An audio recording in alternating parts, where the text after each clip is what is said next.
قداش من مرة صدقت اللي بلادك كانت مجرد أرض عبور؟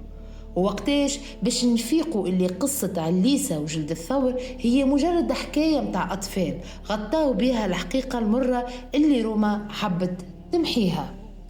باهي، شد عندك وجاوبني.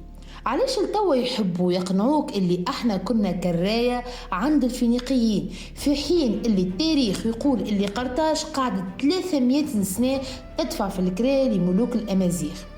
شكون اللي كان يحكم في شكون وقتها؟ زيد فكر معايا. إذا كانت قرطاج شرقية، علاش وقت اللي الرومان حبوا يغزوها المدافع الأول والأخير كان خيالة نوميديا؟ علاش روما كانت مرعوبة من ماغون وكتاباته في الفلاحة اللي هي أصلا سر الأمازيغ في استنطاق الأرض؟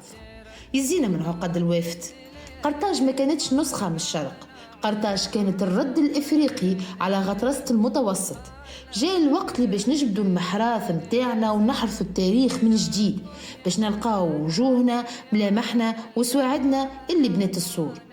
في الفيديو هذا باش نحكيو على قرطاج اللي ما يحبوكش تعرفها، قرطاج اللي دمها أمازيغي ولسانها بوني وسيادتها تونسية حرة.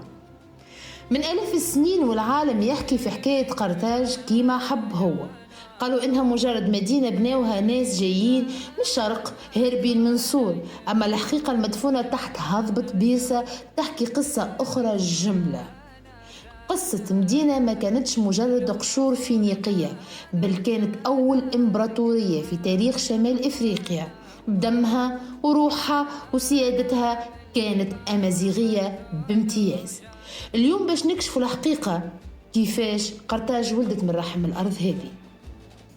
الحكاية ما بداتش بالحرب، بدات بالاتفاق والميثاق. أسطورة عليسة اللي نعرفوها كاملة هي في الأصل رواية صاغها الشاعر الروماني فيرجيل في ملحمة إينيد. فيرجيل ما كتبش الحكاية صدفة، بل كتبها بتكليف سياسي باش يمجد الأصل الإمبراطوري الروماني ويفسر الصراع القديم مع قرطاج، وصور فيها عليسة كأميرة تطلب في الأمان من الملك الأمازيغي يرباس. لكن الحقيقة التاريخية أعمق من خيال الشعراء الرومان. الفينيقيين في الأول ما جاوش كغزاة، جاو تجار استقروا في مدينة قرطاج باش يتبادلوا السلع، والوثائق والآثار تثبت أن قرطاج قاعدة تقريبا 300 سنة تدفع في كراء الأرض للقبائل الليبية والمحلية. حتى الروح متاع المدينة كانت خارجة من التراب التونسي. في صور كانوا يعبدوا في آلهة أخرى، أما في قرطاج ظهرت تانيت وسيطرت على كل شيء. تانيت رموزها موجودة في عمق الصحراء وفي جبال الأطلس من قبل ما تجي أول سفينة من الشرق.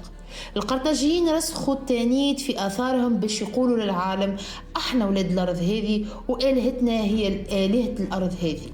وقت اللي بدات الحروب شكون اللي دافع على قرطاج؟ الجيش ما جاش من وراء البحر. الخيال النوميد اللي الرومان بيدهم قالوا عليهم أقوى خيالة في العالم، والمشاة الليبيين هما اللي كانوا الدرع والرمح متاع حنبال.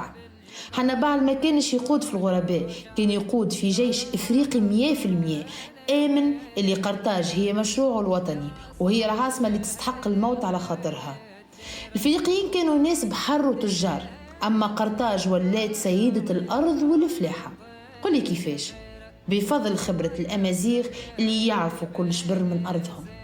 كتاب ماغون اللي الرومان سرقوه باش تتعلم الفلاحة هو في الحقيقة تجميع لآلاف السنين من ذكاء الفلاح الأمازيغي في زراعة الزيتون وهندسة الري.